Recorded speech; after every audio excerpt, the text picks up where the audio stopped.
우리 읽으신 말씀 가지고 룻기 강의 두 번째 시간으로 은혜로 듣고 은혜로 보고라는 주제로 하나님 말씀 나누겠습니다. 룻기 말씀 잘 아시는 대로 우리가 지난주에도 보셨다시피 가장 엘리멜렉이라는 사람이 베들레헴을 떠나서 모압이라는 땅, 정말 부패한 땅으로 가게 되었고, 그 가정이 가서 10년을 기거하다가 결국 엘리멜렉, 가장 엘리멜렉은 죽고 또 그 아들, 두 아들마저 죽게 되는 모습을 우리가 1장에서 보게 됩니다. 이제 남은 자들은 남자는 없고요, 아내 나오미하고 두 며느리만 남게 되었어요. 오직 3명만 남게 되었어요. 대를 이을 사람이 없게 되었습니다. 완전히 폐가가 되었어요. 그들은 이런 상황에서 모든 소망을 잃어버렸을 것입니다. 우리가 신명기 25장을 보게 되면 당시에 대를 잇는 법 중에 하나였던 계대 혼인법이라는 게 있어요. 그 방법은 오직 나오미가 지금 현재 시점에서 그 대를 이을 수 있는 유일한 방법이었습니다. 어떻게 하냐면요, 나오미가 남편의 친척 중 한 형제와 친척이나 형제와 결혼을 해서 사내의 아이를 낳아서 대를 잇는 방법이었어요. 그게 바로 계대 혼인법이라는 당시의 법이었습니다. 그런데요, 나오미는 늙어 있습니다. 그래서 생물학적으로 이 대를 이을 수 있는 상황이 아니었어요. 이때 하나님께서 이 몰락한 나오미 가정에 소망을 주십니다. 회복을 주십니다. 우리 6절을 아까 읽었던 말씀 다시 보시면 이렇게 말합니다. 그 여인이 모압 지방에서 여호와께서 자기 백성을 돌보시사 그들에게 양식을 주셨다 함을 듣고 이에 두 며느리와 함께 일어나 모압 지방에서 돌아오려 하여, 이렇게 말합니다. 자, 지금 여기 보면 듣고와 돌아보려 하여, 이 말에 우리가 주목을 할 필요가 있습니다. 이 말이 지금 이 룻기 1장에서만 계속 반복되고 있거든요. 듣고 돌아오려 하여. 그런데 성경에서 반복되는 단어는 키워드입니다. 중요한 의미가 있어요. 그리고 돌아오려 하여, 이 말은 10번이나 반복되고 있어요. 남편을 두 아들을 잃은 나오미, 그가 문득 고향 소식을 듣게 돼요. 근데 고향 소식을 10년 전에는 그 고향 베들레헴에는 흉년이 있었는데 지금 올해는 풍년이 왔다라는 그런 소식을 듣게 됩니다. 자, 우리가 사는 동안 여러 소리를 우리는 듣습니다. 이 여러 소리가 우리에게 들릴 때 우리는 그것이 하나님의 소리인지 이것이 하나님의 소리가 아닌지를 분명히 잘 들을 필요가 있어요. 나오미는 지금 그 소식을 들었습니다. 우리에게 들리는 소리는 왜곡된 소리가 있고 복된 소리가 있어요. 저는 2005년도 미국 땅을 밟고 나서 몇 개월 만에 흑인에게 사기를 당한 적이 있습니다. 한 3천만 원 이상을 그냥 사기를 당해서 잃어버렸어요.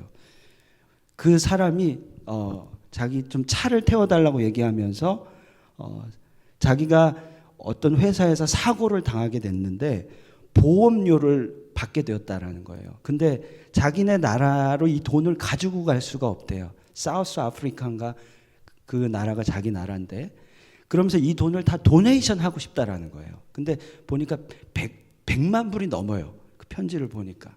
그리고 너에게도 좀 주겠다라는 거예요. 사기의 일반적인 수법입니다. 절대 넘어가시면 안 돼요.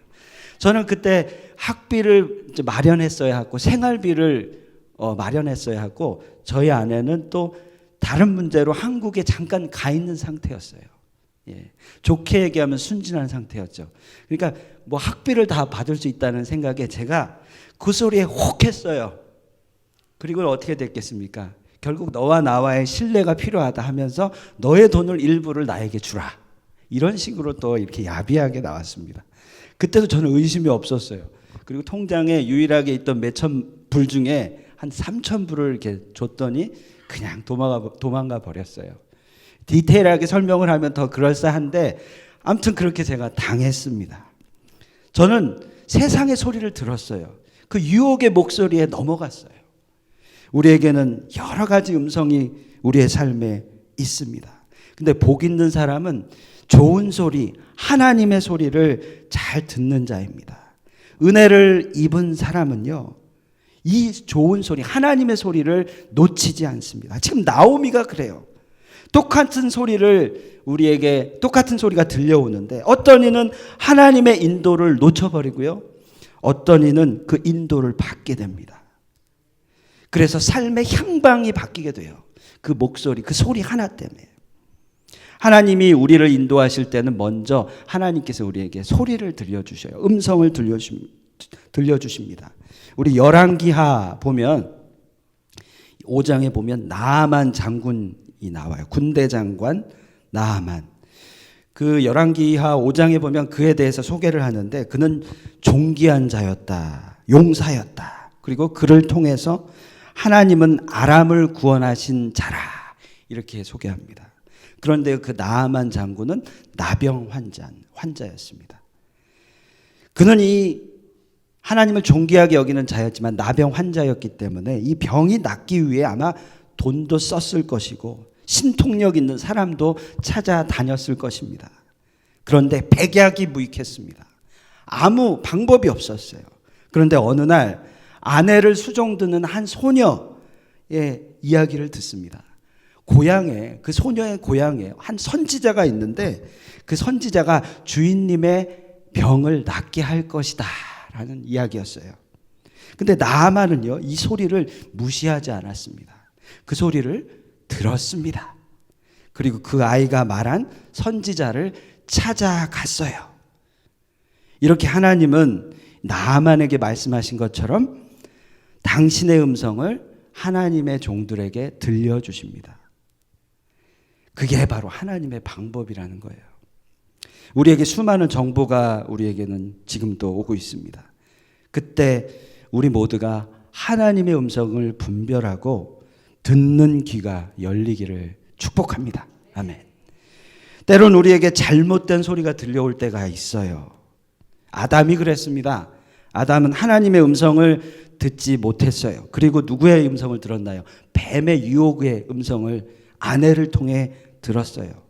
그리고는 선악과를 따먹고 말았습니다.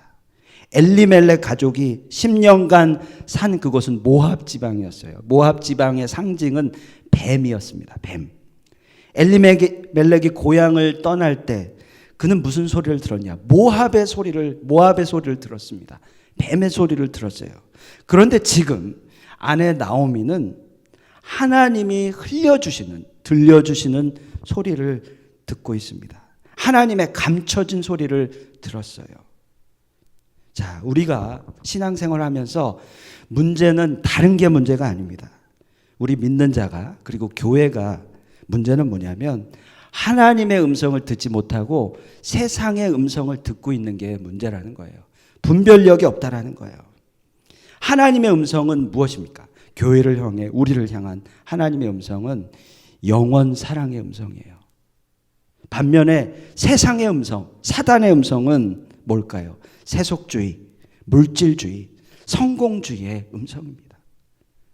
그런데 우리가 신앙생활 하면서 우리 안에 돈이 좋고 물질이 좋고 그런 생각만 하고 있다면 우리는 지금 세상의 소리를 듣고 있는 겁니다. 하나님의 음성을 듣지 않고요. 이스라엘이 홍해를 건넜다라는 것을 들은 라합이라는 여인이 있었습니다. 그 여인은 두 정탐꾼 갈렙과 여호수아를 숨겨준 여인이었어요. 그 여리고성의 여인이었어요. 근데 그녀가 그 두 정탐꾼을 숨겨주면서 했던 말은 내가 너희 하나님 소식을 들었노라, 이 말이었어요. 홀로 하나님의 음성을 듣고 하나님의 사람들을 숨겨준 거예요. 라합이 누굽니까? 라합은요, 오늘 나오는 이 룻의 남편 보아스의 어미가 됩니다. 라합이 보아스를 낳게 되죠. 그녀 라합은 예수님의 계보에 이름이 올라간 하나님의 믿음의 여인이 된 것이죠. 라합은 하나님의 소식을 들었어요. 하나님 백성의 소식을 들었어요. 그리고 그 들은 그 백성을 보호해 주었습니다. 결국 그녀를 통하여 이스라엘이 구원을 받고 자기의 가정이 구원을 받게 된 것이요. 사랑하는 여러분, 믿음은 들음에서 난다라고 성경은 얘기합니다. 우리 모두가 잘 듣는 귀가 열리기를 간절히 축복합니다. 하나님의 음성은 우리의 지식으로 통밥으로 때로는 이해가 되지 않습니다. 때로는 너무 허무맹랑한 소리로 우리에게 말씀하셔요. 그런데요, 그런 음성이 들려올 때 어쩔 때는 그것은 너무 불가능한 이야기예요, 하나님. 그리고는 흘려버리고 맙니다. 그런데 그때 우리에게 필요한 것은 계산하지 말라는 거예요. Do not calculate it. 계산하지 말라는 거예요. 우리가 사실 우리의 지식으로 그 하나님의 뜻을 분별할 능력이 없어요. 그냥 그 음성이 들려오면 그것을 믿음으로 취하는 거예요. 그리고 성령님께 구하는 거죠. 하나님, 성령의 인도를 주십시오. 그래서 들어야 할 것을 듣고 듣지 말아야 할 것을 안 듣는 저와 여러분이 되었으면 좋겠습니다. 아멘. 우리가 듣는 것 너무 중요한데요. 또 듣는 것에서 끝나면 안 됩니다. 많은 믿는 자들이요, 듣는 건 잘하는데 듣는 것에서 끝나는 경우가 많이 있는 것 같아요. 나오미가 오늘 6절에서 또 어떤 모습이 있었나요? 돌아오려 하여. 듣고 나서, 고향의 그 풍년의 소식을 듣고 나서 그는 돌아오려 하여 실천하였다라는 거예요. 듣고 끝내지 않았다라는 거죠. 그 소식을 듣고 떠난 그 고향 땅을 다시 돌아갔다라는 거예요. 들었으면 실천하는 저와 여러분이 되길 바랍니다. 우리 믿는 기독교는 관념의 종교가 아닙니다. 언어의 유의도 아닙니다. 우리가 하나님의 음성을 들었으면 그 들은 말씀 붙들고 그것이 내 뼈가 되고 살이 되고 삶이 되어야 할 줄 믿습니다. 우리 모두는 이제까지 한량없는 하나님의 은혜를 받았습니다. 아멘. 사랑을 받았어요. 그리고 때로는 하나님 앞에 결단도 했습니다. 그런데요, 언제까지 우리가 듣기만 하고 결단을 실천하지 않겠습니까? 하나님 사랑합니다. 하나님 이렇게 제 삶을 드리길 원합니다. 그렇게 고백은 했는데 언제까지 고백만 하고 있겠습니까? 실천을 해야 된다는 거예요. 우리 잘 은용하는 말씀 중에 주여 마음은 원이로되 내 육신이 약합니다. 이렇게 말하죠. 언제까지 이 말만 하고 있을 겁니까? 언제까지 우리 육신 안에 묶여 있을 겁니까? 들었다면 나오미처럼 실천하는 그런 자가 되어야 하겠죠. 하나님이 주신 은혜가 얼마나 큰가요? 그 은혜에 감사하여 우리 삶을 드리지 않았습니까? 결단하지 않았습니까? 그렇다면 그 은혜가 유지되기 위해, 그 은혜를 붙잡기 위해 때로는 감당할 수 없는 상황이 있더라도, 조건, 형편이 있더라도 그거 다 무시하고 실천하는 믿음이 있어야 한다는 거죠. 오늘 말씀 이제 계속 우리가 1장을 보는데요.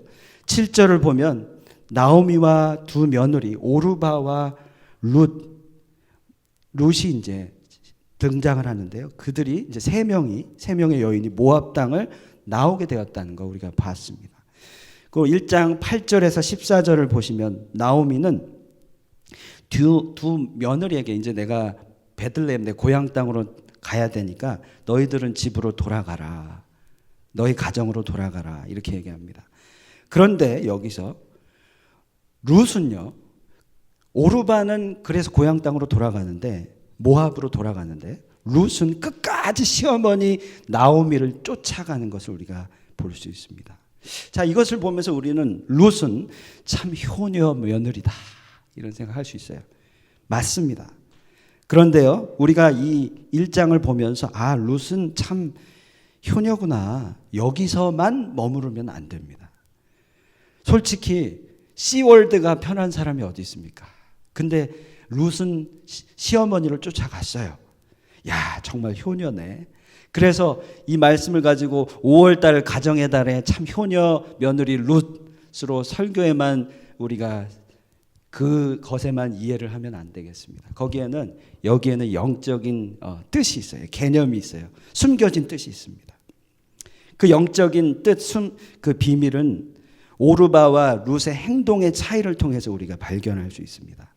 우리 15절에 나오미는 이 룻에게 이렇게 얘기해요. 15절에 보면 네 동서는 그 백성과 그 신에게로 돌아가나니 이렇게 얘기합니다. 그래서 오르바가 돌아간 것은 그가 그저 가족에게 돌아간 것이 아니라 지금 그 신에게 돌아가나니 이렇게 얘기하고 있죠. 이것은 개인 사적인 상황으로 돌아간 게 아닌 거예요. 신에게, 자기가 믿는 우상에게 돌아간 거예요. 오르바는요. 반면에 룻은요, 또 신앙 고백을 합니다. 14절에 룻은 시어머니 그 나오미에게 붙쫓았더라 이렇게 또 기록하고요. 또 그 어머니를 따라간 이유를 16절에 1장 16절에 이렇게 얘기합니다. 어머니의 하나님이 나의 하나님이 되시리라. 이 오르바하고 고백이 달라요. 이 룻은요 지금 신앙의 고백을 하고 있어요. 자기가 믿는 하나님, 어머니의 하나님은 나의 하나님이십니다. 라는 지금 신앙 고백을 하고 있어요. 룻이 물론 효녀죠. 근데 효에 관한 이야기를 하고 있는 것이 아닙니다. 우리가 예수 그리스도를 주인으로 모시게 될 때 진짜 사랑을 깨닫게 돼요. 그리고 나서 효녀가 되고 효자가 되는 것이죠. 최근에 저희 어머님이 다녀가셨어요. 저희 어머님이 다녀가셔서 이제 며느리가 너무 고생한 것을 보시고 본인도 이제 사모셨기 때문에 이제 또 생일을 또 맞이하게 됐어요. 저희 사모가. 근데 아침에 일찍 일어나셔서 생일 밥상을 차려주시는 거예요. 저도 너무 놀랐어요. 너무 감동이 됐어요. 어디 시어머니가 며느리 생일 밥상을 차려줍니까? 예. 그런 참 찾기 힘들어요. 제가 감동이 됐는데 어머니 어떻게 이렇게 하셔요? 그랬더니 너무 이 며느리가 사랑스럽다는 거예요. 너무 수고하는 게 너무 기쁨이고 너무 감동이라는 거예요. 예. 근데 저희 어머니가 늘상 이제 말씀하시는 것 중에 하나가 갈라디아서 2장 20절 말씀입니다. 내가 그리스도와 함께 십자가에 못 박혔나니 이제 내가 산 것 아니요 오직 내 안에 그리스도께서 사신 것이라. 예. 시어머니와 며느리의 관계가 이렇게 돈독한 모습은 제가 못 본 것 같아요. 근데 진짜 딸과 어머니처럼 이렇게 좋은 관계 속에 있다가 돌아가셨어요. 그래서 저희 지금 부부는요 너무 어머니가 그리워요. 예, 저희 어머니가 깍두기, 뭐 김치 이런 거 만들어 주셨는데 먹을 때마다 아유 어머니 보고 싶다, 어머니 보고 싶다. 예. 그리고 이제 사모도 이제 떠나시는 마지막 날 또 이렇게 정성스럽게 밥을 차려드리고 이렇게 떠나셨습니다. 예. 진짜 효는 어디서 올까? 하나님의 사랑을 알 때 옵니다. 예. 우리가 노력은 할 수 있어요. 근데 한계가 있습니다. 근데 하나님의 사랑을 깨닫게 되면 진짜 효가 따라온다라는 사실을 이번에 제가 깨달았습니다. 베들레헴 고향으로 사람들이 이제 나오미와 두 며느리가 롯과 나오미가 온 것을 보았습니다. 근데 그 두 여인을 보면서 떠들었어요. 우리 19절에 보면 온 성읍이 떠들며 이렇게 기록합니다. 이 베들레헴에 있는 사람들이 다 떠들며 나오미가 돌아왔다라는 것을 막 이야기하고 있어요. 근데요, 이 떠들며라는 단어는요, 짐승들이 그르렁 된다라는 의미를 갖고 있어요. 그러니까 좋은 표현이 아니에요. 숙닥거리고 있어요. 조롱하고 비아냥하고 있어요. 아마 이렇게 얘기했을 것 같아요. 나오미가 돌아왔다고? 아이고 결국은 저렇게 됐구먼. 그 한심한 사람. 이랬을 것 같아요. 그 고향 땅 버리고 떠나갔더니 저렇게 됐구먼. 나오미가 사람들에게 뭐라고 얘기했나요? 나를 마라라 부르라. 20절에 그렇게 얘기했어요. 마라는요, 지난주에 말씀드린 대로 괴로움이라는 뜻이에요. 나는 지금 징계받은 자라는 뜻이에요. 나 그렇게 불러달라는 거예요. 나오미는 기쁨, 환희 이런 뜻이거든요. 이름에. 근데 그 이름을 부르지 말고 마라라라고 부르는 거예요. 나오미는 10년 전에 자신이 이렇게 떠났던, 남편과 함께 떠났던 그 모습, 그 고뇌와 고통으로 자기 자신을 평가하면서 이제 하나님이 나를 저주하시는구나 이렇게 생각했을 거예요. 그래서 21절에 보면 내가 풍족하게 나갔더니 나로 비어 돌아오게 하셨느니라. 사람들에게 이렇게 얘기하고 있어요. 그런데요, 여러분, 여기에 놀라운 하나님의 반전이 있습니다. 자, 22절에 보면 그 나오미와 룻이 돌아온 그 시기는 추수할 시기라는 것을 우리가 알 수 있어요. 그래서 그 나오미와 룻은요, 고생하지 하나 하지 않고 그 풍년이 왔고 추수할 시기이기 때문에 땀 하나 흘리지 않고 곡식을 먹게 됐어요. 예. 자, 우리 여기서 룻기의 주제, 제가 지난주에도 말씀드린 대로 은혜라는 개념이 등장합니다. 우리의 신앙을 한 단어로 본다면 C.S. 루이스가 얘기했죠. 그것은 은혜이다 라는 것이에요. 예. 우리가 범죄하고 하나님을 떠났지만, 우리의 인생에 흉년이 있어서 하나님을 버려버렸지만 하나님은 still 자비를 가지고 우리를 사랑하신다라는 거예요. 이스라엘의 유월절이, 이제 이스라엘이 가나안 땅에 들어가서 유월절을 맞이하게 되면서 처음으로 가나안 땅에서 얻은 열매를 먹게 되었어요. 그들이 심지도 거두지도 않은 열매를 하나님의 은혜 가운데 얻게 됐어요. 우리가 받은 그 은혜를 기억한다면, 특히 우리를 용서하신 하나님의 은혜를 기억한다면 그 은혜 때문에 우리가 우리 마음대로 대충 살 수 없어요. 특히 우리가 사람을 평가할 때, 사람을 어떻게 이렇게 평가할 때 그 사람의 자격 됨됨이로 사람을 평가할 수 없는 것 같아요. 우리 사람을 대할 때 가끔 이런 생각하죠. 이 사람이 나에게 득이 된다, 안 된다. 이 사람은 돈이 많다, 많지 않다. 이 사람은 권력이 있다, 명예가 있다, 없다. 그것으로 사람을 평가하고 대하는 우리의 연약한 모습이 있습니다. 그러면 안 된다라는 거예요. 모든 자를 은혜로, 하나님께서 우리를 은혜 가운데 사랑하셨으니 우리 또한 은혜로 모든 자를 여기고 대하고 사랑해야 한다라는 거예요. 하나님 앞에서는 모든 자가 똑같은 아들이고 딸이라는 겁니다. 이와 같이 우리가 하나님의 은혜가 우리 가운데 임할 때 우리는 모든 자를 사랑할 수 있어요. 미워했던 원수도 사랑할 수 있고, 저 구석에 있는 노숙자도 사랑할 수 있고 섬길 수 있다는 거죠. 우리의 모습 속에 혹여나 우리가 사람을 볼 때 좀 재서 보고 차별해서 보고 그런 우리의 모습이 있다면, 하나님 저에게 은혜를 좀 주십시오. 모든 자를 사랑하는 마음 주십시오. 우리가 알고 있는 모든 자를 품을 수 있게 하나님 자비를 주시옵소서. 이렇게 기도해야 합니다. 나오미는 고향으로 돌아와서 지금 풍족을 누렸습니다. 은혜를 누렸어요. 그런데 누구를 통해 누렸습니까? 누구를 통해서? 바로 며느리 룻을 통해서 은혜를 받게 됐어요. 어찌 보면 나오미에게 룻은요, 짐과 같은 존재였을 것 같아요. 자기 혼자 지금 살기도 바빠 죽겠는데 이방 땅에 며느리를 데려간 거예요. 짐과 같은 존재예요.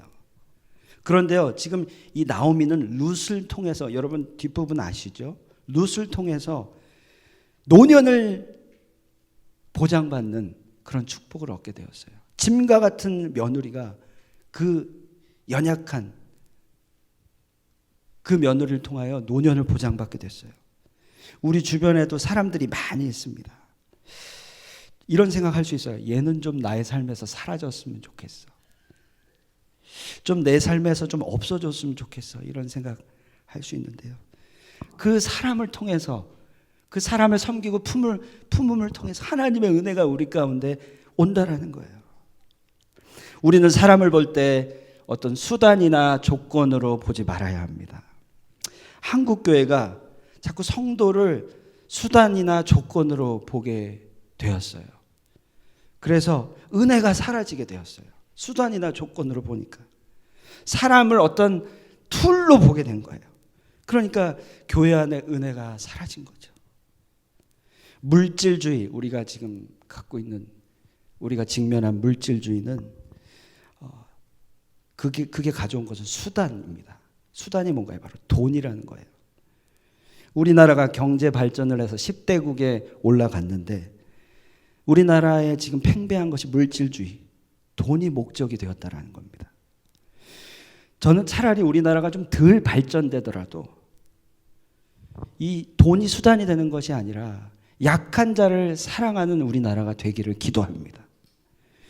여러분, 중국이 대국이지 선진국은 아닙니다. 그렇죠?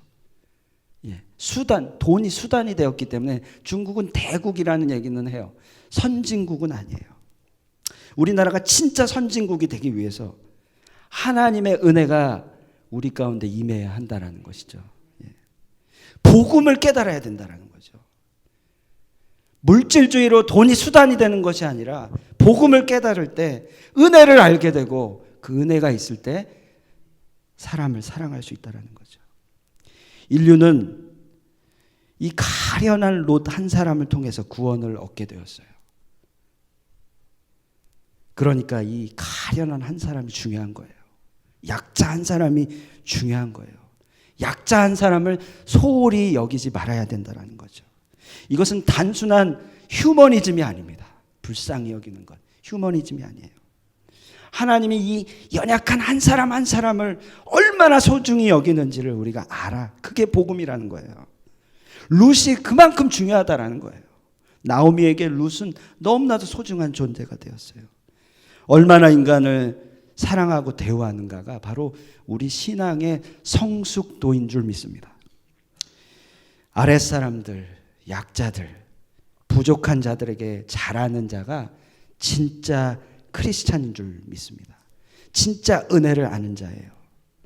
은혜를 아는 자는 겸손합니다. 그 은혜를 깨달은 나오미는 겸손했습니다. 인간을 이해하게 되고 하나님을 알게 되는 자가 바로 은혜를 아는 자입니다. 여러분, 기억하길 원합니다. 룻이 나오미를 살린 것처럼 하나님의 은혜가 우리 가운데 임해서 저와 여러분을 살렸습니다. 어쩌면 내가 지금 약자일 수 있어요. 연약한 자일 수 있어요. 그런데요, 내가 약자일지라도 우리가 좌절하지 말고 낭망하지 말아야 될 이유는 하나님의 자녀, 여전히 우리는 하나님의 딸이고 아들이기 때문에 낭망하고 좌절할 필요가 없는 거예요. 우리 모두는 하나님의 은혜를 받을 자격이 충분한 자입니다. 그러니까 절망하지 마십시오. Don't be disappointed. Don't be frustrated. 말씀을 맺겠습니다. 오늘 말씀 룻기를 보면서 우리가 두 가지 은혜를 깨닫습니다. 하나님의 음성을 듣는 자가 되어야 한다. 그리고 들었으면 그것을 실천하는 자가 되어야 한다. 그리고 하나님의 은혜로 우리가 일어서고 그 은혜 바라보는, 그래서 복음에 합당한 삶을 살아가는 그런 저와 여러분이 되어야 하겠습니다. 아멘. 오늘 말씀 기억하면서 우리 함께 찬양하겠습니다. 나오미가 하나님의 음성을 들었습니다. 그리고 그 음성 가운데 하나님 앞에 순종하고 고향 땅으로 돌아갔습니다. 우리 또한 하나님의 음성을 듣고 하나님 앞에 가까이 가는 우리 모두가 되길 원합니다. 우리 함께